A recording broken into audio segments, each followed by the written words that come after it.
सभापती महोदय, राज्यामध्ये सातत्यानं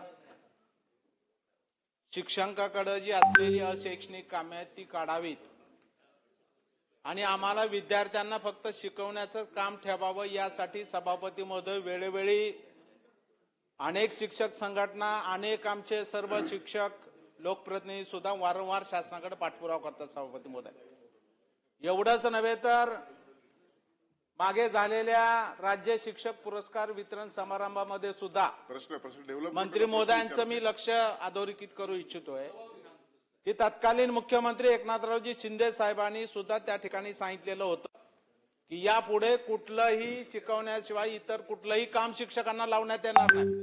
सभापती महोदय, आता तर कहरच केलाय. कुत्र मोजायचं काम दिलंय शिक्षकाला. सभापती महोदय, एक प्रकारे मोठा अपमान शिक्षकाचा सभापती महोदय या ठिकाणी केलेला. हे परिपत्र कोणी काढलं कुत्र मोजायचं? याच्यावर आपण या खात्याचे पालक म्हणून काय कारवाई करणार आहात? त्यांना जबाब विचारणार आहात का नाही तुम्ही? शाहू फुले आंबेडकरांच्या पुरोगामी राज्यामध्ये सभापती महोदय आचार्य देवोभव आपण म्हणतोय शिक्षकाला. हे मानाचं स्थान आपण एकीकडे देतोय आणि त्यांना कुत्र मोजायचं काम लावतोय. हे तर जाऊ द्या सभापती महोदय, इतर सगळी जी अशैक्षणिक कामे, निवडणूक आली की आमचा शिक्षक दिसतो, जिल्हा परिषद निवडणूक आली आमचा शिक्षक दिसतो, यादी दुरुस्त करायची आली मतदार यादी आमचा शिक्षक दिसतोय. त्या ठिकाणी सभापती महोदय ते आपले स्वच्छतागृह मोजायचे शिक्षक दिसतोय. सभापती महोदय, म्हणजे इतके महसूलकडे यंत्रणा आहे, बाकी एवढ्या खात्यामध्ये कर्मचारी आहे जे बसून असतात, त्यांना काम नसतं, यांना का नाही कामाला लावत?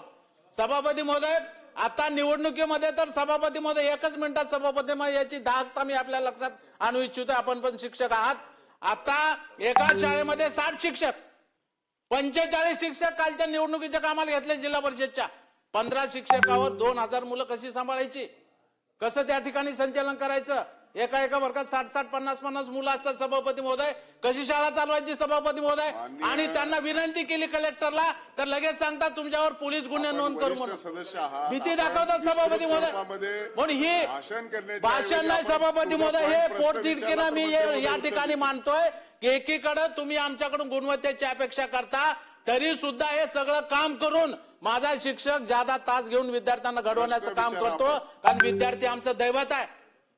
विद्यार्थी आमचं दैवत आहे सभापती महोदय. त्यांच्यामुळे शाळा आहे आणि शाळेमुळे आम्ही आहोत, हे कधी आम्ही विसरत नाही सभापती महोदय. म्हणून या निमित्तानं माझी आपल्याला विनंती आहे, मंत्री महोदयांनी माननीय मुख्यमंत्री सोबत बैठक घ्यावी, आम्हाला बोलवावं आणि याचा सोक्षमोक्ष लावा. मंत्री महोदय, आपण जाणकार आहात त्याच्यामधले, याचा नुसतं उत्तर देऊन वेळ मारून देऊ नका. आपण याचा सोक्षमोक्ष लावा की यापुढे येणाऱ्या शैक्षणिक वर्ष 26-27 मध्ये विद्यार्थ्यांना शिकवण्याशिवाय कुठलंही काम शिक्षकाला दिलं जाणार नाही, असं ठामपणाने उत्तर मंत्री महोदय देतील काय?